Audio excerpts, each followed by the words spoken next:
मैं तो कुछ नहीं कहना चाहती, अभी तक मुझे कुछ भी पता नहीं है मैं क्या करूंगी क्या नहीं। और क्या आंगनबाड़ी में 2-3 महीने वहाँ तनख्वाह आवेदन पे टाइम से तो मिलती नहीं है, 2-3 महीने से मिलती है।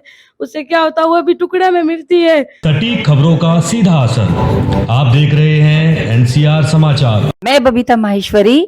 आज बालेसर गांव हम आए हुए थे, जोधपुर के जो पास में है। वहां हम एक ऐसे परिवार के साथ हमारी बातचीत हुई जहां हम देख रहे हैं कि परिवार में एक बहन है फरीदा नाम से।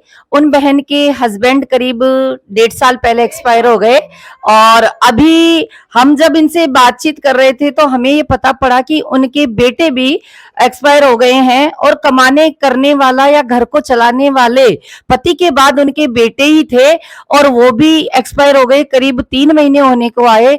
और देखो इत्तेफाक की बात यह है कि जो बहन ने अपना पति खोया है, शाहरुख नाम से उस बच्चे का नाम है, उसके 2 बेटियां हैं और तीसरी उनकी प्रेगनेंसी है।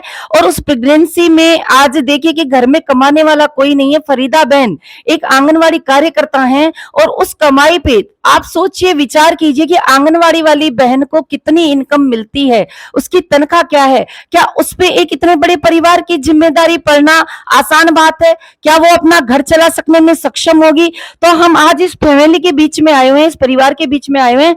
हम इनसे खुद बातचीत करेंगे और इनसे खुद से इनके दुख तीरथ के बारे में या इनके परिवार की सिस्टम के बारे में समझेंगे कि कैसे अपना घर चला रही हैं और इनको कैसी कैसी दुविधाओं का सामना करना पड़ रहा है, वो हम खुद इनकी मुख जबानी सुनेंगे। तो आप हैं, हाँ फरीदा जी आप बताइए कि अभी आपके साथ परिवार में जो ट्रेजेडी हुई है उससे आप कैसे मुखातिब हो रहे हैं और कैसे आप सिस्टम को चला रहे हैं? क्या चलो बेटा, मेरे 2 लड़के थे, एक लड़का वो भी अपाहिज है और दूसरा ये था कमाने वाला, ये भी चला गया और 1 साल पहले पापा चला गए। अब तो बहुत मुसीबत में घर चलाना पड़ता है। तो फरीदा जी आपकी आंगनबाड़ी की तनख्वाह वनख्वाह का क्या सिस्टम है और क्या आप घर चलाने के लिए और क्या? आंगनबाड़ी में 2-3 महीने वहाँ तनख्वाह आवेदन पे टाइम से तो मिलती नहीं है, 2-3 महीने से मिलती है। उससे क्या होता है, वो भी टुकड़े में मिलती है। वह भी 1 महीने की सैलरी पूरी नहीं मिलती है, वैसे 2 टुकड़े मिलती है।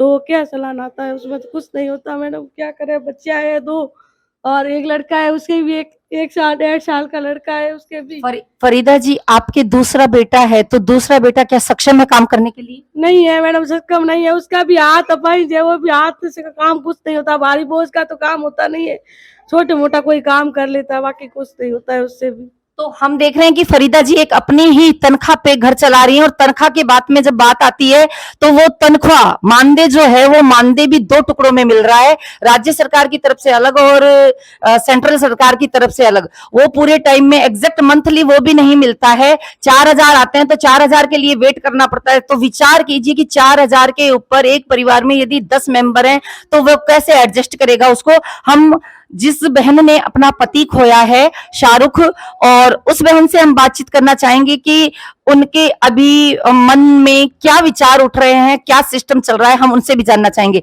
हाँ बहन, हाँ बेटा, आप बोलिए कि आपके जो अभी अपने परिवार से अपना धन खोया है तो आप क्या कहना चाहेंगे? मैं तो कुछ नहीं कहना चाहती, अभी तक मुझे कुछ भी पता नहीं है मैं क्या करूंगी क्या नहीं। तो बेटा आप पढ़ी लिखी हैं?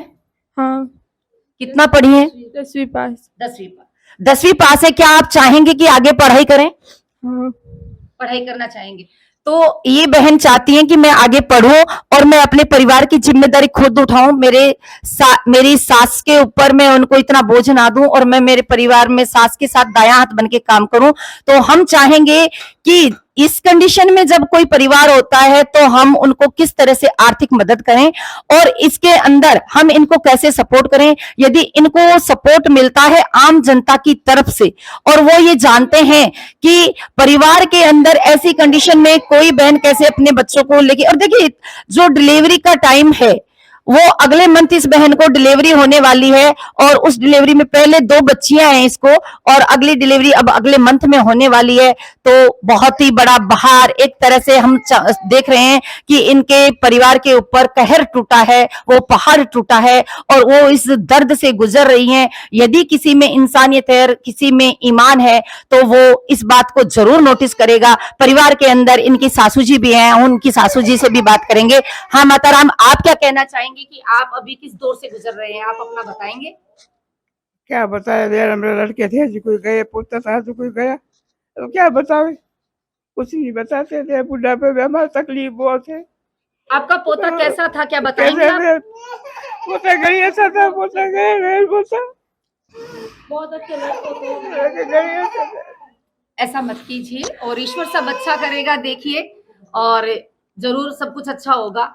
तो हम देख रहे हैं कि परिवार में किस तरह से ये बहनें अपने अश्रु बहा रही हैं और उस दर्द को बयां कर रही हैं कि हमारा कोई नहीं है। उस समय शायद इनको कोई ऐसा मिला नहीं जिसने इनकी हेल्प के लिए कोई आगे आया हो। जब हमें पता पड़ी और हम यहाँ इस गांव में आए तो हमने इस परिवार से मिलना जरूरी समझा और इस परिवार की ये बात को लेके, लेकिन मैं तो ये बात का कहूंगी कि देखिए इस फरीदा बहन में कितना हिम्मत है कि वो एक आंगनवाड़ी की तनख्वाह से अपने परिवार को किस तरह से चला रही है। आज 4-4 5-5 बच्चे हैं, 2 बेटे हैं, दोनों बेटे, एक को खो चुकी है, दूसरा काम नहीं कर सकता है, तो वो कैसे अपने आप को सिस्टम में लेके संभाल रही है। ये बहुत ही दर्द की बात है। आम जनता से एक गुजारिश है कि एक नजर इस परिवार पे डालिए। आपका एक एक रुपया, यदि आप एक एक रुपया अपने खाते से इन बहन के परिवार के खाते में डालेंगे तो इनके लिए एक बहुत बड़ी मदद होगी।